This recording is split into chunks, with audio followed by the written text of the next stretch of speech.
មកញ៉ាំ buffet ជើងក្តាមសមុទ្រនៅអាមេរិកជាមួយអ៊ីបន្ទប់ជួលទាំងអស់គ្នាខ្ញុំទៅអាមេរិកកាលពីដើមឆ្នាំហ្នឹងចុះតិចឯងក៏ប៉ុន្តែអត់ទាន់តិចខ្លាំងទេតែបើនិយាយពីតិចក៏តិចណាស់ដែរខ្ញុំនៅអាមេរិកបែបអាទិត្យមែនក៏ប៉ុន្តែខ្ញុំមានអារម្មណ៍ថាអត់សុខឯកាយទេដោយសារខ្ញុំមានបងនៅក្នុងឆោនចឹងគាត់ប្រដាក់គ្នាជូនខ្ញុំដើរលេងម្នាក់មួយថ្ងៃ buffet នៅនេះមានតែសាច់អាំងហើយនឹងម្ហូបគេធ្វើឲ្យយើងស្រាប់បងប្អូនហើយគ្រឿងសមុទ្រដែលយើងចង់កំងគេអាស្រាប់នេះក៏បានឬក៏យើងចង់កំងមកអាំងញ៉ាំខ្លួនឯងក៏បានដែរមុនញ៉ាំគេឲ្យអាថងពាក់កនេះមួយដើម្បីពេលដែលញ៉ាំទៅកុំឲ្យទៀតប្រឡាក់អាវអីចឹងតែនងមួយយ៉ាងដែរតោះឥឡូវមកញ៉ាំគ្រឿងសមុទ្រនៅស្រុកអាមេរិកមួយអ៊ីបន្ទប់ជួលទាំងអស់គ្នាចង់និយាយថាជើងក្តាមនេះធំសាហាវហើយ buffet បងប្អូន buffet គឺហៅញ៉ាំអត់ limit ទេតែគ្រឿងសមុទ្រចំហុយគ្រឿងនេះវិញខ្ញុំញ៉ាំអត់សូវបានច្រើនទេដោយសារថាស្រុកនេះញ៉ាំឈីសសាហាវខ្ញុំនិយាយមែនដាក់មួយម៉ាត់ទៅលក្ខណៈថា oh my god តែម៉ាត់ដំបងឆ្ងាញ់តែម៉ាត់ទី2ម៉ាត់ទី3ខ្ញុំមានអារម្មណ៍ថាអូយឈីសហ្មងណានិយាយទៅគ្រឿងសមុទ្រស្រស់មែនតើហ្មងណា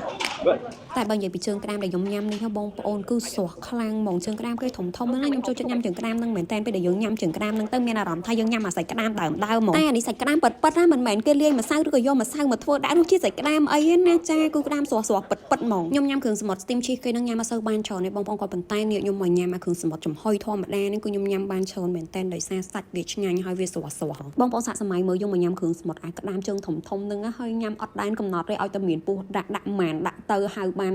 នឲ្យតែយើងនឹងបកកែញ៉ាំហើយដោយបងប្អូនបានដឹងចឹងថាអ៊ីបន្ទប់ជួលជាអ្នកបកកែរកស៊ីចុងហើយគឺអ៊ីបន្ទប់ជួលអត់មានទុកពោះអីទេគឺលាងមកអស់ដៃយកហ្មង